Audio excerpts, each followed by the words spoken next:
Olá pessoal, sejam muito bem-vindos à Jornada Desansiedade.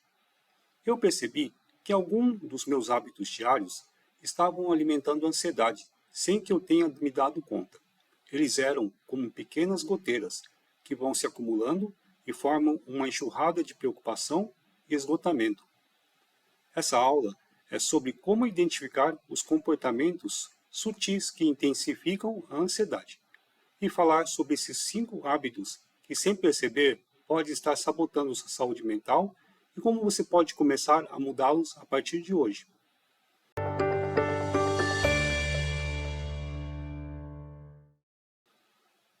Olá pessoal, sejam bem-vindos à Jornada Desansiedade.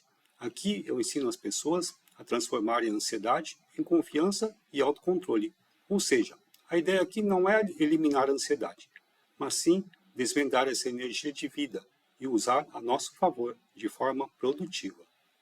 Eu sou Pedro Osato e o tema de hoje é 5 hábitos que podem piorar a ansiedade sem você perceber. Por muito tempo, eu vi a ansiedade como uma inimiga, um defeito de fábrica que precisava ser consertado. Mas, ao longo dos anos, percebi que era um sinal, um alerta. Talvez vocês tenham se identificado e pratica esses hábitos também sem perceber de forma inconsciente. Vamos saber quais são elas. Hábito 1. A sobrecarga digital. A gente vive com o celular na mão, não é? É notificação que não para de chegar, ligações de operadoras oferecendo pacotes, as notícias alarmantes, a vida perfeita dos outros nas redes sociais. A comparação é usar a vida do outro como régua para medir a sua vida. É tóxico, prejudicial e leva à frustração. Do contrário, a inspiração é encontrar na história do outra pessoa a energia para construir a sua própria história.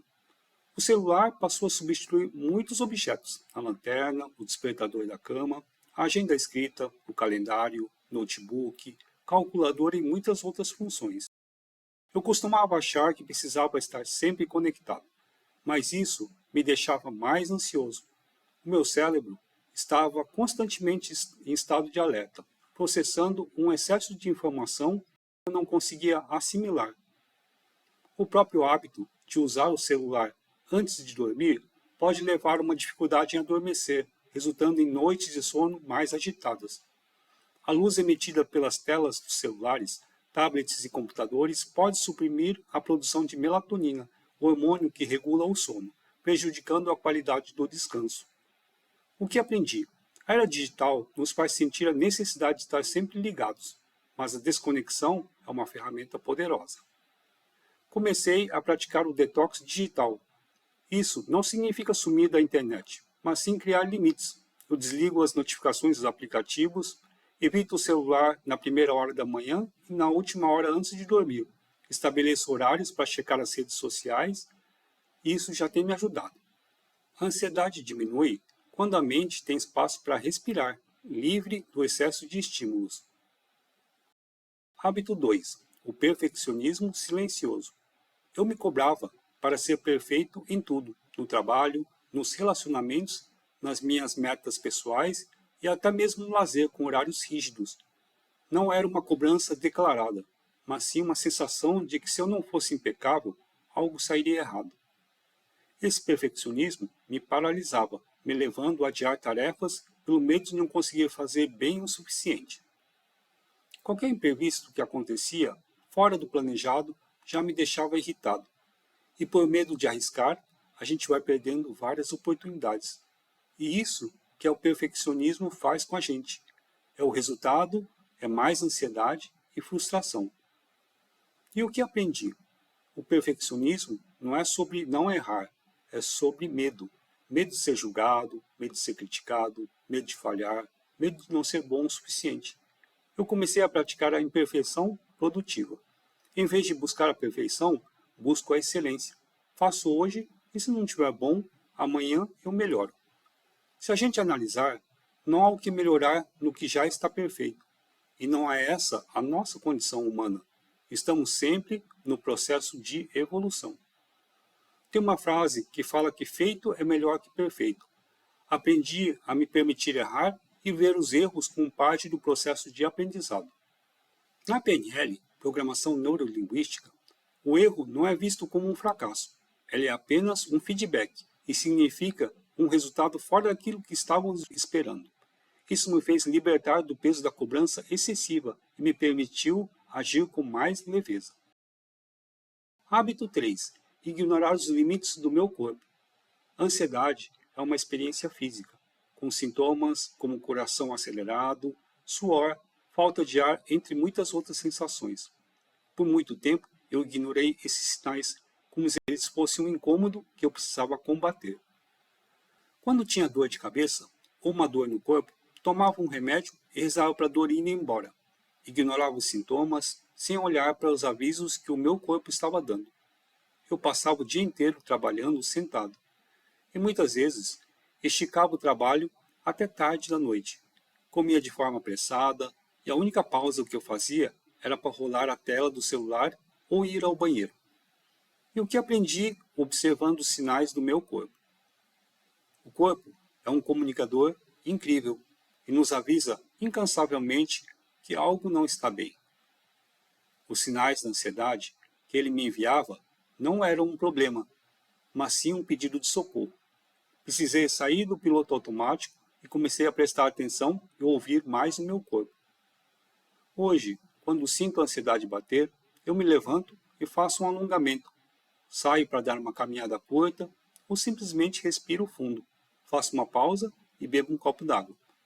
Movimentar e nutrir o corpo de forma consciente ajuda a liberar a tensão acumulada. Hábito 4.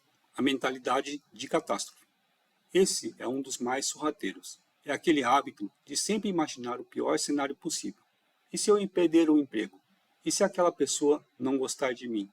E se tudo der errado? A maioria das coisas que eu tinha medo e me preocupava nunca de fato aconteceu. E algumas coisas nem foram da forma como eu imaginava, mas o meu corpo reage antecipando o problema como se fossem reais. O aprendizado que tive é que a ansiedade vive no futuro. O único jeito de combatê-la é voltar para o presente. Quando a mente começa a ir para o lado catastrófico, eu me pergunto, isso é um fato ou apenas a mente criando esse medo? Comecei a usar essa técnica simples. Anoto o pensamento catastrófico e ao lado uma perspectiva mais realista. Penso nos momentos e evidências que eu já senti ansiedade, mas que tudo deu certo. Isso me ajuda a treinar a minha mente a não ir para o lado sombrio de forma automática.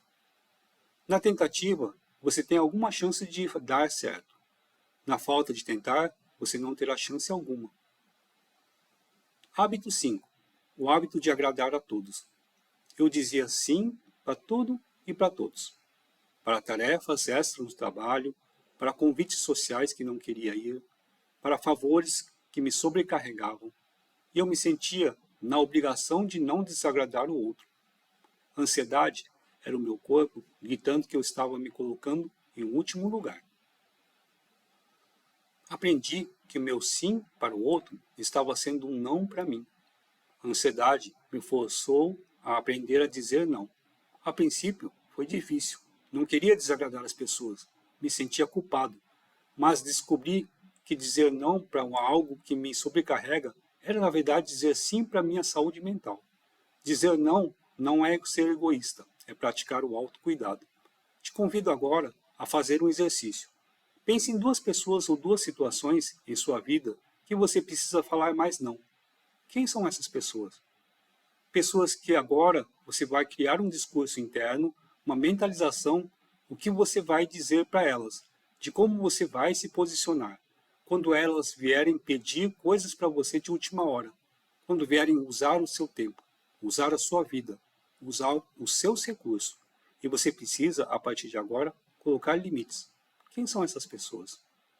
Que colocam você em essa saia justa e que te prende em situações que você se vê com dificuldade de sair daquilo.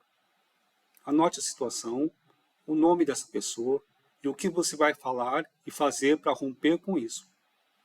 Eu te proponho escrever no papel o seu diálogo. Treine a fala e coloque em prática. Por mais difícil que seja dizer não, isso vai te libertar dessa culpa imaginária e vai proteger a sua energia para o que realmente importa. Ansiedade não é um sinal de fraqueza. Ela é um sinal de que você é humano, que tem sentimentos e que a sua mente e seu corpo estão tentando te proteger. Se você se identificou com um ou mais desses hábitos, saiba que não está sozinho. A mudança começa com a consciência. Escolha um desses hábitos e comece a praticá-los hoje. A jornada é longa, mas a cada pequeno passo você estará transformando a relação com a ansiedade, de inimiga para uma poderosa professora.